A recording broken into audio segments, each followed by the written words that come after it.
March 8, 1944. RAF Woodbridge, Suffolk, England. Ground Controller Flight Lieutenant Michael Reynolds watches through binoculars as a B-17G Flying Fortress approaches from the east, trailing smoke from two engines. The bomber is low, too low. Its landing gear hangs at an odd angle. One main tire is visibly shredded. Reynolds has seen dozens of crippled bombers limp home to Woodbridge. The emergency landing strip was built specifically for this. Damaged aircraft that couldn't make it back to their home bases. But something about this approach is wrong. The B-17 is coming in fast. Far too fast. Standard approach speed for a flying fortress is 110 miles per hour. This one looks like it's doing 140, maybe more, and it's not descending in the normal glide path.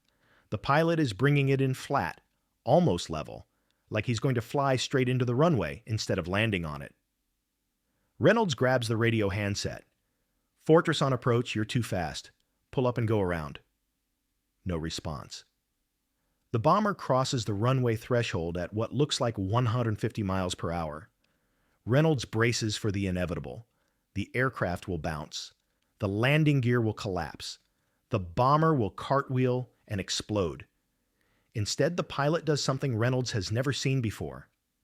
At the last possible moment, he yanks the throttles back, pulls the yoke into his chest, and stalls the aircraft, deliberately, 20 feet above the runway.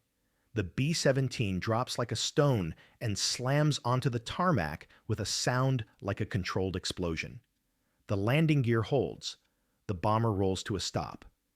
Reynolds lowers his binoculars. His hands are shaking. What he just witnessed, what every airfield controller in England would soon be calling the power-off stall landing, would save hundreds of aircraft and thousands of lives.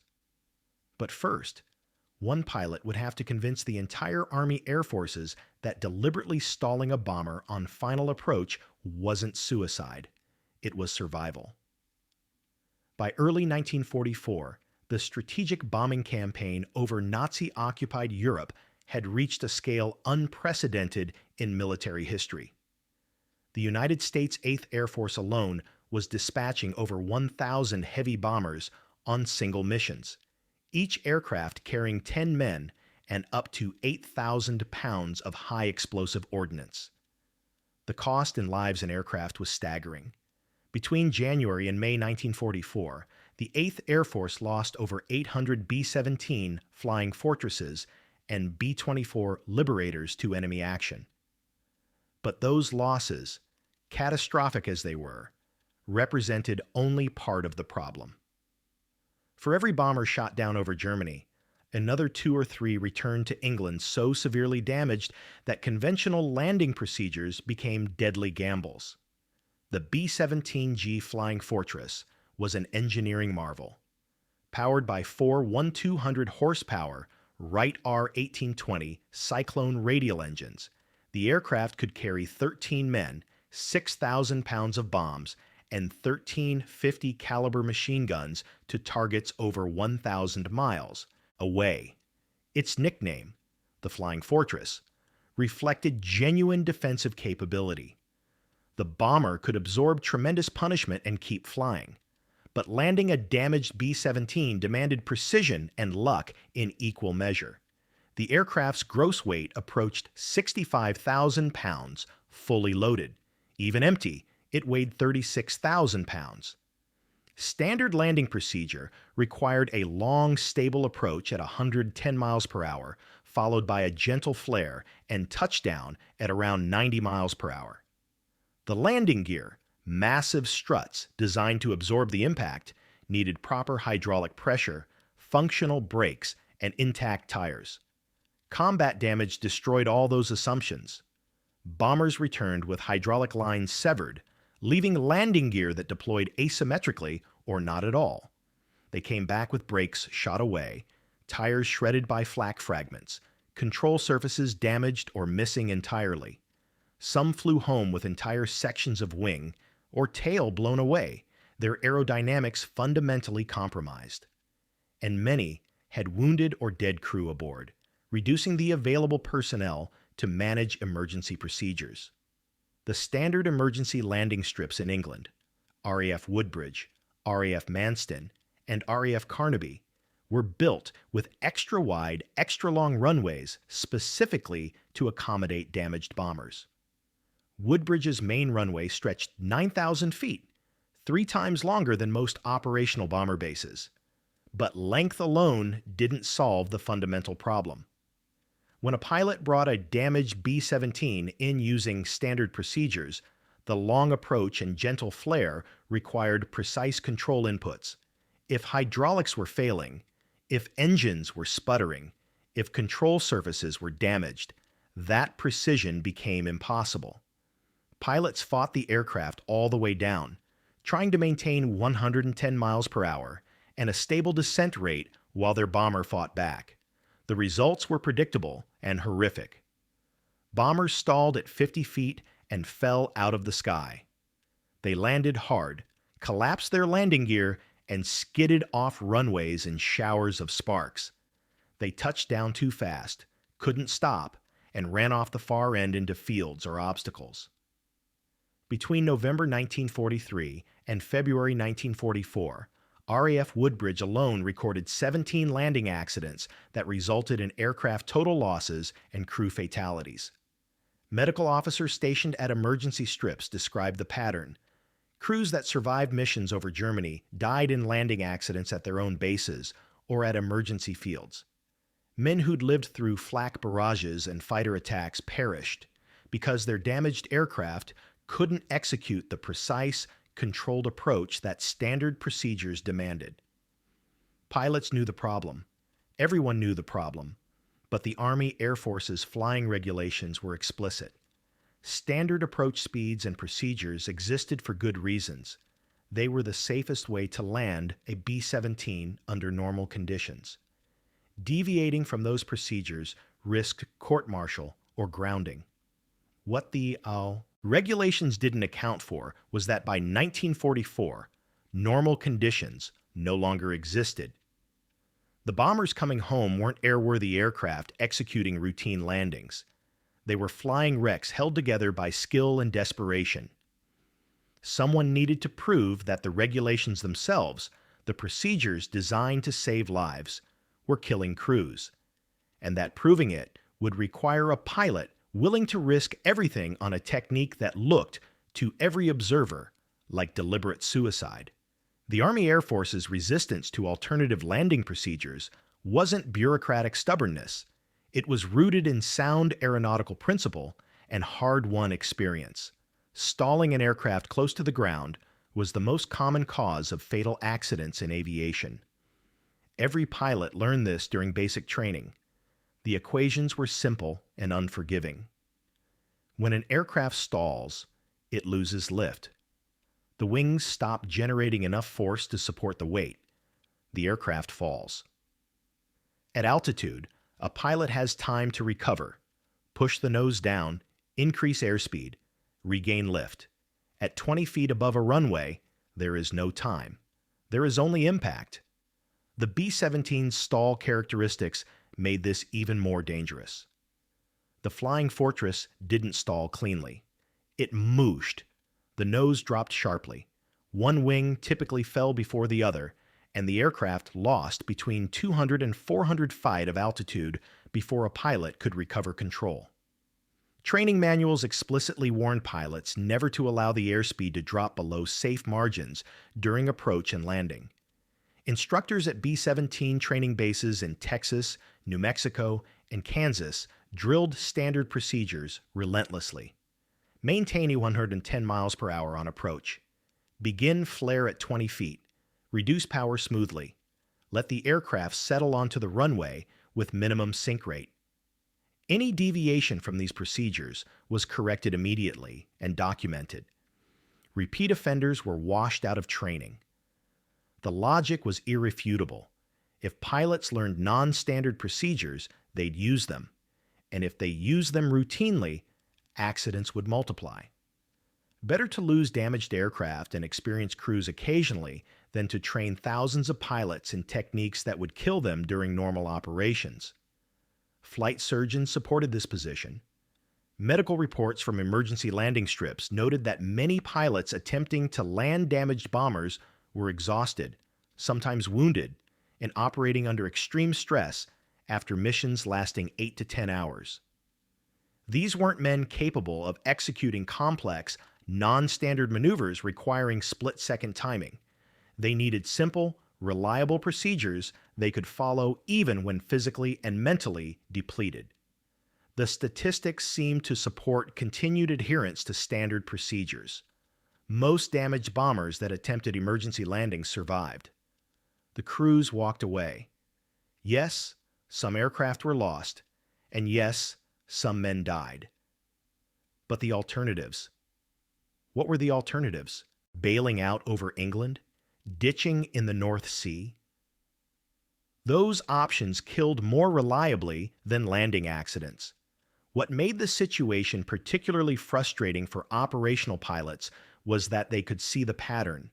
Bombers with specific types of damage, particularly hydraulic failures or control surface damage, consistently crashed when pilots tried to execute standard approaches. The long, slow descent gave damaged systems time to fail completely. Struggling engines quit. Damaged control surfaces worsened. By the time these aircraft reached the runway threshold, they were barely controllable. But recognizing the pattern wasn't enough. Someone needed to demonstrate an alternative, and that demonstration would need to be so compelling, so obviously effective, that it would overcome decades of training doctrine, regulatory inertia, and institutional resistance. In February 1944, at a rain-soaked bomber base in Suffolk, a 26-year-old B-17 pilot named Captain Howard Slim B decided he'd seen enough friends die in landing accidents. He was going to prove there was a better way, even if it meant stalling a flying fortress on purpose. Before we continue, I'd love to know where you're watching from and what you know about emergency landing procedures for damaged bombers. Drop a comment below and let me know if you'd heard about the power-off stall landing technique before. And if you're enjoying these deep dives into World War II aviation history, hit that subscribe button. These stories take serious research to get the details right, and knowing you're out there makes it all worthwhile. Captain Howard Buie wasn't a test pilot. He was a combat aviator with the 388th Bomb Group, stationed at RAF Woodbridge in Suffolk. By February 1944, he'd completed 18 missions over Germany. He'd seen friends die in flak bursts over Hamburg. He'd watched bombers explode in mid-air collisions, and increasingly, he'd watched damaged bombers crash during landing attempts at their home fields. The pattern gnawed at him. These crews survived the mission. They brought their crippled aircraft home, and then they died because standard landing procedures demanded control authority their damaged bombers couldn't provide. Buie had a theory. What if the long, controlled approach was the problem? What if trying to maintain 110 miles per hour and execute a gentle flare put impossible demands on damaged aircraft? What if there was a way to get the bomber on the ground faster, with less time for systems to fail and less demand for precise control inputs? The technique crystallized in his mind during a conversation with a flight engineer. They were discussing an emergency landing B had witnessed, a B-17 with damaged hydraulics that had bounced repeatedly during touchdown, each impact worsening the damage until the landing gear collapsed. The engineer mentioned that the bouncing happened because the aircraft still had flying speed when it contacted the runway. What if it didn't? Buie asked. The engineer looked at him like he was insane. Then it would fall. Exactly. On February 23, 1944, Buie requested permission from his squadron commander to conduct a test flight. He wanted to practice emergency landing procedures in a controlled environment. Permission granted. Buie took off in B-17G serial number 4231983, a war-weary bomber that had been relegated to training duties after combat damage made it unsuitable for operational missions. He climbed to 5,000 feet over the English countryside. Then he began experimenting. First attempt. He configured the aircraft for landing. Gear down. Flaps extended to full. Engines throttled back. He established a normal approach at 110 miles per hour. Then, at 200 feet altitude, he pulled the throttles to idle and hauled back on the yoke, deliberately stalling the bomber. The B-17 fell like a brick. The stall warning horn screamed. The control yoke went mushy in his hands. The altimeter unwound at 800 feet per minute. At 100 feet, B shoved the throttles forward, pushed the nose down, and recovered, his heart hammered. The co-pilot, Lieutenant James Kirkland, was white-knuckled and silent. Again, Buie said. Second attempt, same configuration, but this time Buie waited until 100 feet to stall. The bomber dropped violently. Recovery was barely possible, too high. Third attempt, 50 feet. Better, but still too much altitude to lose. Fourth attempt, 30 feet. The bomber stalled, dropped sharply, and Buie recovered just 10 feet above the ground. Close. Fifth attempt. B brought the B-17 in at 140 miles per hour, 30 miles per hour faster than normal. He kept the power up until the last possible moment. At 20 feet above the runway threshold, he yanked all 4 throttles back to idle simultaneously and pulled the yoke hard into his stomach. The bomber's nose pitched up sharply. Airspeed bled off instantly. The stall warning horn blared, the wings stopped flying, and the B-17 dropped straight down onto the runway in a perfectly level attitude. The landing gear absorbed the impact. The bomber bounced slightly, settled, and rolled out. Buie applied brakes. They stopped in less than 2,000 feet. Kirkland stared at him. That was either the craziest thing I've ever seen or the smartest. Let's find out, Buie said. Over the next 3 days, Buie practiced the technique repeatedly. He refined the parameters. The optimal approach speed was between 135 and 145 miles per hour, fast enough to maintain control authority, but not so fast that the resulting stall drop was violent. The critical moment was throttle retardation. All 4 engines had to come back simultaneously, or the asymmetric thrust would swing the nose. The yoke pull had to be aggressive. A gentle flare wouldn't stall the aircraft quickly enough. The technique worked because it eliminated the variables that killed damaged bombers. There was no long, slow descent, giving damaged systems time to fail. There was no gentle flare requiring precise control inputs. There was no touchdown while still flying that could cause bouncing. The bomber simply fell the last 20 feet in a controlled stall and hit the runway hard enough that it stayed down. On February 28th, Buie demonstrated the technique to his squadron commander, Lieutenant Colonel William Creer. Creer watched from the control tower as Buie brought the B-17 screaming over the threshold at 145 miles per hour, stalled it deliberately, and dropped it onto the runway with an impact that shook the ground. Creer was silent for a long moment. Then, "Do that again? And this time, I'm coming with you." The second demonstration convinced Creer. He immediately contacted WWII Bomber Command Headquarters and requested that B be authorized to teach the technique to other pilots. The request moved up the chain of command. Skepticism was fierce. Stalling a bomber on final approach violated every regulation in the book, but the casualty numbers from landing accidents were undeniable. On March 5, 1944, Buie received authorization to conduct demonstration flights for senior officers and check pilots. Over the next 2 weeks, he flew the power-off stall landing technique 31 times for audiences that included group commanders, operations officers, and Army Air Force's safety inspectors. The demonstrations were identical. Approach at 140 miles per hour. Throttles to idle at 20 feet. Yoke back hard. Controlled stall. The bomber dropped, hit hard, and stopped quickly.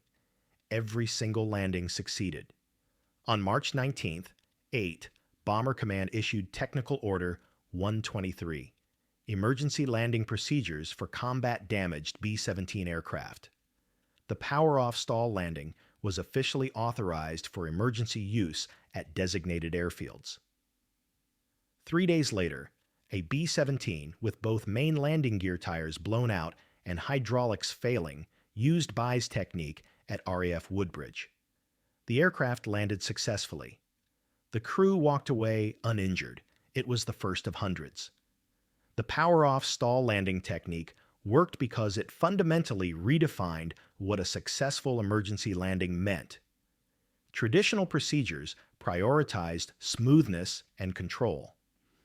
Buie's technique prioritized getting the aircraft on the ground before catastrophic failure occurred.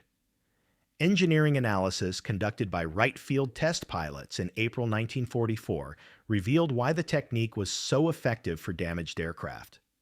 A conventional landing approach required sustained control authority for 60 to 90 seconds from final approach to touchdown.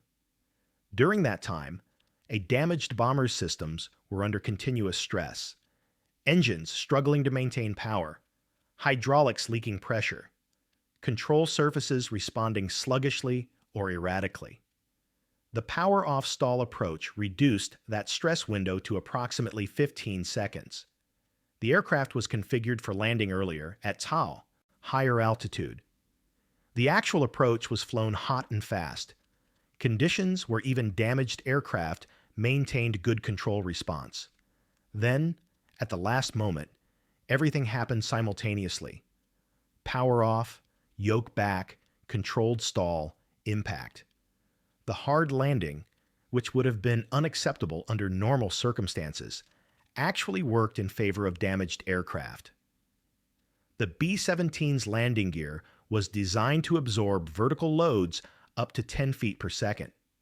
A power-off stall from 20 feet produced sink rates of approximately 8 feet per second, rough but within design limits, and critically, the hard impact eliminated bouncing. The bomber hit once and stayed down. Training bulletins distributed to bomber groups throughout England in April and May 1944 emphasized that the technique was not a replacement for standard procedures. It was strictly an emergency measure for aircraft with specific types of damage: hydraulic failures, control surface damage, multiple engine failures, or landing gear malfunctions. Pilots were explicitly warned not to use the technique during routine operations, but for aircraft that fit those criteria, the results were dramatic. Between March and June 1944, RAF Woodbridge recorded 127 emergency landings using the power-off stall technique. Of those, 119 resulted in successful landings with no crew fatalities. The 8 failures occurred primarily when pilots misjudged the stall point or when structural damage caused asymmetric stalls. Compared to the previous 4 months, when emergency landing accidents at Woodbridge killed or injured crews in 23% of cases, the improvement was stark. The power-off stall technique reduced crew casualties from emergency landings by approximately 60%. Other aircraft types adopted variations of the technique. B-24 Liberator pilots found that the B-24's higher wing loading required slightly different parameters: a faster approach speed and earlier throttle reduction. P-47 Thunderbolt pilots used a modified version when landing with damaged landing gear. Even RAF Bomber Command, initially skeptical, authorized British pilots to use the technique with damaged Lancaster and Halifax bombers. The psychological impact was as significant as the statistical one. Bomber crews knew that if they could get their damaged aircraft back to England, they had options. They didn't have to execute perfect landings in barely controllable aircraft. They could come in hot, stall it deliberately, and hit hard. As long as the landing gear held, they'd walk away. German intelligence noted the change. Luftwaffe interrogators reported that American bomber crews captured after bailing out over Germany increasingly mentioned that they'd bailed out not because their aircraft was unflyable, but because damage was severe enough that they believed a landing attempt would be fatal. The power-off stall technique changed that calculus. More crews attempted to bring damaged bombers home because they believed they could land them safely. In May 1944, Captain Howard Buie was awarded the Distinguished Flying Cross.